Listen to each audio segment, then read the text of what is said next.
জামাত যে জঙ্গি তার প্রমাণ দিল আমির হামজা। সে কিছু কথার জন্য আমাকে বিসমিল্লাহ বলে পা থেকে মাথা পর্যন্ত পিটাতে চায়। কেন? কোন ইস্যুতে? মুক্তিযুদ্ধ ইস্যুতে। পাটোয়ারিরে ভয় পায় কারণ পাটোয়ারির কাছে এমন একটা জিনিস আছে যা বিএনপির নাই, সেটা হইতেছে তরুণ প্রজন্মের আস্থা। বিএনপির রাজনীতি, জিয়াউর রহমানের স্মৃতি, খালেদা জিয়ার ত্যাগ, তারেক রহমানের প্রবাস, 81 থেকে 2007 পর্যন্ত তার গল্প। আজকের যে ছেলেটার বয়স 25 বছর, সে গল্পগুলোতে তো নিজেকে খুঁজে পায় না। পাটোয়ারি সেই ছেলেটার বয়সী। এর আগের সরকার 15 বছর 6 মাস সময় পেয়েছে, এই সরকার 5 মাস সময় পাবে কিনা এটা নিয়ে তো ভয় লাগছে এখন। কারণ 3 মাস যেতে না যেতেই যেই সরকারের প্রধানকে ভুয়া ভুয়া শুনে গাড়িতে গিয়ে লুকাতে হয়, সেই সরকার আর কয় মাস চলতে পারবে এই দেশে? এটা তো একটা প্রশ্ন। বিএনপির ইচ্ছা হয়েছে গোষ্ঠী শুদ্ধ আওয়ামী লীগের মতো গোয়া মারা খাবি। যা মারা খা, পরে আবার কইেন না যে আগে সাবধান করি নাই। সাবধান করে গেলাম, বাংলাদেশের জনগণ হ্যাডম পিছন দিয়ে হান্দায় দেবে। ওই দিনের কথা চিন্তা করে এখন সংযত হন, নয়তো কপালে খুবই খারাপই আছে। এই মালটাকে কি করা যায় একটু বলবেন? হ্যাঁ, আমার কাছে এটার একটা ঔষধ আছে, সলিউশন আছে। এই যে দেখেন, হ্যাঁ, বিসমিল্লাহ। রাগ করলা?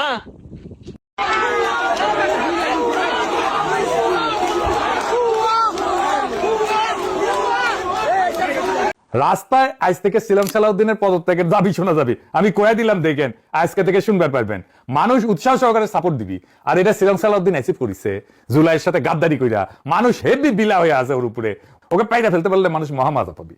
এক সপ্তাহ অন্তত 5টা আলাদা ফ্রন্টে সরকারের কর্তৃত্ব চ্যালেঞ্জ রয়েছে, আর এইটা ক্ষমতা নেওয়ার 3 মাসের মধ্যে। এখন দেখেন সরকার একা। ইউনূস সরকার কিন্তু এমন বেড়াঝাড়া করে ফেলে নাই। আমি কইতেছিলাম এই সরকার জনগণের সমর্থন হারাইতেছে দ্রুত। তার ভিজুয়াল সিগন্যাল পাইতেছেন এখন সবাই, দেখিছেন? আসসালামু আলাইকুম রহমতুল্লাহ। নতুন একটা নিউজে আপনাকে স্বাগতম। বাংলাদেশের বর্তমান রাজনৈতিক পরিবেশ পরিস্থিতি প্রেক্ষাপট নিয়ে এবং বিশেষ করে বর্তমান যে ভাইরাল ইস্যুগুলো চলছে, সেই ভাইরাল টপিকগুলো নিয়ে আপনাদের সামনে গুরুত্বপূর্ণ কিছু নিউজ নিয়ে হাজির হয়েছি, যার শুরুর অংশগুলো দেখে বুঝতে পেরেছেন আজকের ভিডিওগুলো ঠিক কতটুকু গুরুত্বপূর্ণ হতে চলছে। এই জন্য দর্শক অনুরোধ থাকবে, ভিডিওটি না টেনে শুরু থেকে শেষ পর্যন্ত দেখে যাবেন, অবশ্যই ফায়দা হবে। দর্শক চলুন ভিডিওগুলো দেখে আসি। তবে তার আগে বলবো, যারা এখনো আমার চ্যানেলটি সাবস্ক্রাইব করেননি, চ্যানেলটি সাবস্ক্রাইব করে পাশে থাকা বেল আইকনটি বাজিয়ে রাখেন। আর যারা ইতিমধ্যে চ্যানেলটি সাবস্ক্রাইব করেছেন সকলকেই অসংখ্য অসংখ্য ধন্যবাদ। দর্শক ভিডিওতে একটি লাইক দিয়ে আমরা ধারাবাহিকভাবে ভিডিওর মূল বিস্তারিত আলোচনাগুলো দেখে আসি। আজকাল টক শোতে যায় দেখেন, খালি ঝগড়া বিবাদ চলতেছে। কেউ তো অনুষ্ঠান ছাইরাই চলে যাইতেছে। এর মধ্যে দেখেন এখানে লাগছে ঝগড়া কিনিয়া।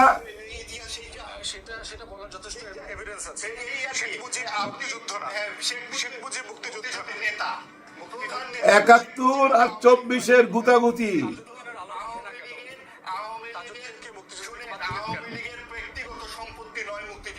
হ্যাঁ, এই মুক্তিযুদ্ধ আর এই 24 এইটাই চলতে থাকবে আগামী 5 বছর। এগুলাই চলবে, কারণ আমাদের দেশে আর কোনো রাজনীতি নাই। যতগুলা টক শোতে দেখবেন আপনি ওই একই আলাপ, 71, মুক্তিযুদ্ধের চেতনা, স্বাধীনতার চেতনা, এইসব আলাপ চলতে থাকে। আর বিপক্ষের দল 24-এর চেতনা, চেতনায় চেতনায় ঝগড়া বিবাদ চলতে থাকে। আর আমাদেরও সময় ঘুরতে থাকে। দেখতে দেখতে ভাই 3 মাস হয়ে গেছে। 60 মাস এই সরকার থাকবে। এর মধ্যে 3 মাস চলে গেছে, একই জায়গায় আছি। কিন্তু আমরা আসলে উচিত আছিল কি জানেন, এই সরকার ক্ষমতায় আইসাই যদি আমি হইতাম, মনে করেন আমি যদি সরকারের প্রধান হইতাম, আমি আইসাই প্রথম কি নিষিদ্ধ করতাম জানেন? এই টেলিভিশনে, টক শোতে, বিভিন্ন অনুষ্ঠানে বা এই ইউটিউবে, সোশ্যাল মিডিয়ায় কেউ কোনো আলাপ করতে পারবে না।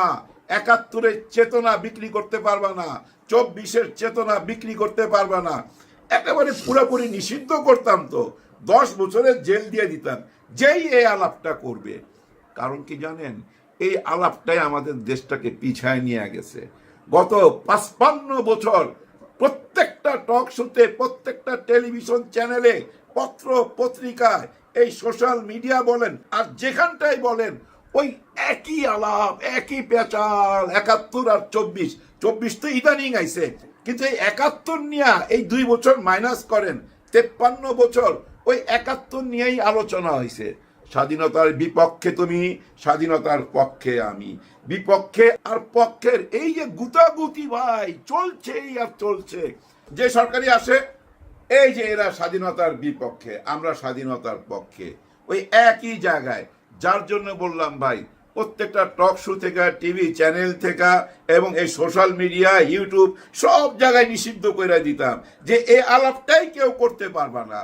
ভাই ব্রাদার, ৭১-এ যখন যুদ্ধ হয় তখন কাকে বলে সমাজতন্ত্র, কাকে বলে গণতন্ত্র, বৈজ্ঞানিক সমাজতন্ত্র, সংস্কার, বৈষম্য, এইসব কিছুই মানুষ বুঝতো না। ওই টাইমে একটা জিনিসে বুঝতো, আমি তো স্বাধীনতা দেখছি, ৭১ দেখছি, একটা জিনিসে বুঝতো, ওই ৬ দফা আগরতলা মামলা ষড়যন্ত্র, ওই ৬ দফা এইটা নিয়ে পত্র পত্রিকায় লেখালেখি হইতো, টেলিভিশনে খবরে দেখাইতো। আরেকটা বৈষম্য মানুষের মধ্যে কাজ করছে, সেটা কি?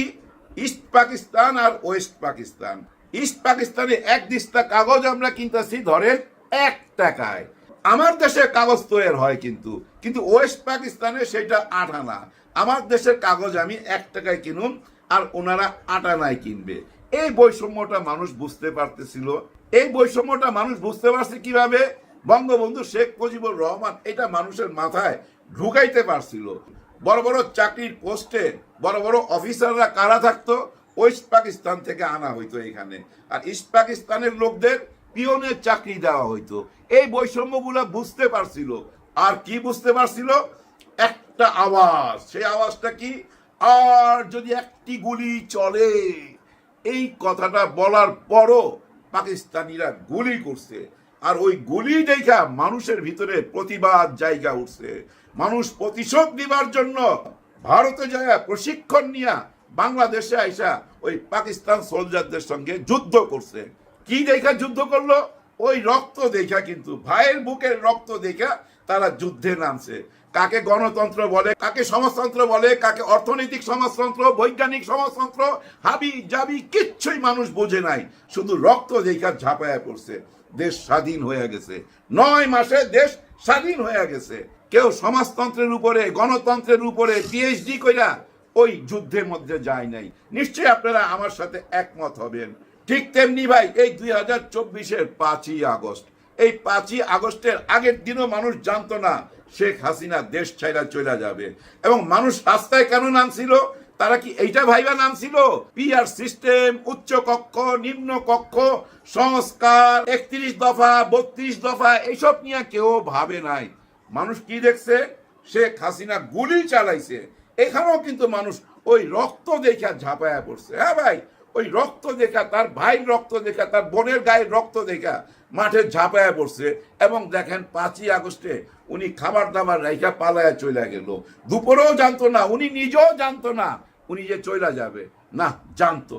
না জানলে ভাই, ওই 14 থেকে 15টা সুটকেস নাকি 28টা সুটকেস ছিল, ওই সুটকেস গুলা গুছাইবার জন্য তো সময় লাগে। একটা সুটকেসে যদি আপনি 10 মিনিট টাইম দেন, তাও তো ভাই 1 ঘন্টা 2 ঘন্টা লাগতে পারে। উনাকে তো দিছিল 45 মিনিটের টাইম। ওই 45 মিনিটের মধ্যে ওই সুটকেস গুছানো যায়? নিশ্চয়ই গুছানো যায় না। তার মানে উনারও একটা মানসিক প্রস্তুতি ছিল, চইলা যাবে। তারপরে তো চইলা গেল। কিন্তু উনি যে চইলা যাবে এইটা কি চাইছিল ছাত্র জনতা? ছাত্র জনতা উনার পতন চাইছিল। ওই টাইমে যদি ভাই আর্মিও ক্ষমতা নিয়ে নিত না, আর্মিরে সবাই ফুল দিত। ওই টাইমে কিন্তু কেউ চায় নাই যে শেখ হাসিনা ইন্ডিয়া পালায়া যাইবে, এরকম কিছু ভাবে নাই। মানুষ ভাবছে ওনাকে অ্যারেস্ট করে নিয়ে যাবে, যেমন 111-এর মধ্যে অ্যারেস্ট করছিল, তেমনি ওনাকে অ্যারেস্ট করে নিয়ে যাবে, আর্মি ক্ষমতা নিবে বা নতুন করে নির্বাচন দিবে, নতুন একটা সরকার আসবে। ওই পিআর সিস্টেম, নিম্ন কক্ষ, উচ্চ কক্ষ, এগুলা ভাইবা কেউ রাস্তায় নামে নাই তো। যার জন্য বললাম এইসব সব নিষিদ্ধ কইরা দিতে হবে। যদি নিষিদ্ধ কইরা দেওয়া যায় তো, হ্যাঁ ভাই, আমার হাতে ক্ষমতা থাকলে আমি ৭১-এর চেতনা, স্বাধীনতার চেতনা, মুক্তিযুদ্ধের চেতনা, এই 24-এর চেতনা সব নিষিদ্ধ কইরা দিতাম। নিষিদ্ধ কইরা দেশটাকে আগায় নিয়ে যাইতাম। হয়তো বলতে পারেন যে ভাই, এগুলো নিষিদ্ধ কইরা দিলে তো এই টেলিভিশন চ্যানেল বন্ধ হয়ে যাবে, টক শো বন্ধ হয়ে যাবে, মানুষ কি নিয়ে আলোচনা করবে? বা আমাকেও বলতে পারেন আপনি কি নিয়ে আলোচনা করবেন? আলোচনা করব ভাই আগামী ভবিষ্যৎ নিয়ে। 50 বছর পর কি হইতে পারে, বিদেশে উন্নত দেশগুলা কি কি করতেছে, আমাদের যুব সমাজকে কিভাবে কাজে লাগানো যায়। তারা শুধু লেখাপড়া করে সার্টিফিকেট নিয়ে আসবে, কোথায় চাকরি পাবে, কোথায় চাকরি করবে, এগুলো নিয়ে আলাপ করব। আমাদের দেশের জওয়ানদেরকে প্রশিক্ষণ দিয়া বিদেশে পাঠাবো, এখন অদক্ষ শ্রমিক পাঠাই। প্রশিক্ষণ দিয়ে যদি আমাদের ভাই ব্রাদারকে আমরা পাঠাইতে পারি, আরো বেশি টাকা অর্জন করতে পারবে, আর ওই টাকা ওনার নিজেরও কাজে লাগবে, দেশেরও কাজে লাগবে।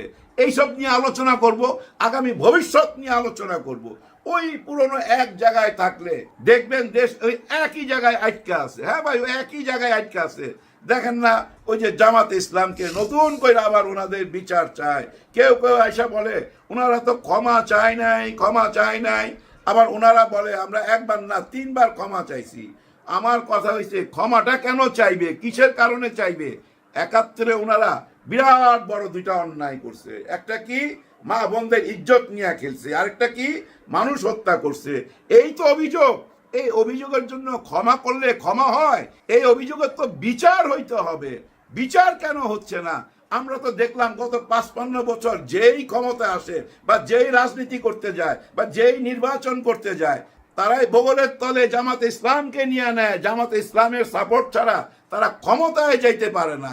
এই দলের সঙ্গে থাকলে এই দল বলে রাজাকার, এই দলের সঙ্গে থাকলে এই দল বলে রাজাকার, ওই সঙ্গে থাকলে সঙ্গী, সঙ্গে না থাকলে জঙ্গি। ওই একই ফর্মুলায় যাইতেছেন। গত 55 বছর কেন বিচার করেন নাই? এর আগে তো বিচার করছে, ফাঁসি দেওয়া হয়েছে।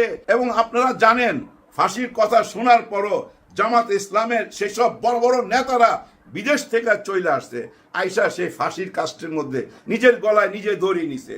ওনারা কিন্তু চাইছে ওনাদের লাশটা বাংলাদেশেই কবর হোক, এই মাটিতেই ওনারা ঘুমাইতে চাইছে, চিরনিদ্রায় ঘুমাইতে চাইছে এই মাটিতে। তার মানে এই মাটিকে ভালোবাসে। 71-এর রাজনীতিটা ওনারা বুঝতে পারছিল। ওনারা কি বুঝতে পারছে? যে ভারত চাইতেছে পাকিস্তানকে 2 টুকরা কইরা দিতে। এই জন্যই ওনারা ইস্ট পাকিস্তানের পক্ষে ছিল। সেটা মহা ভুল ছিল, কিন্তু ওনাদের তো বিচার করা হয়েছে।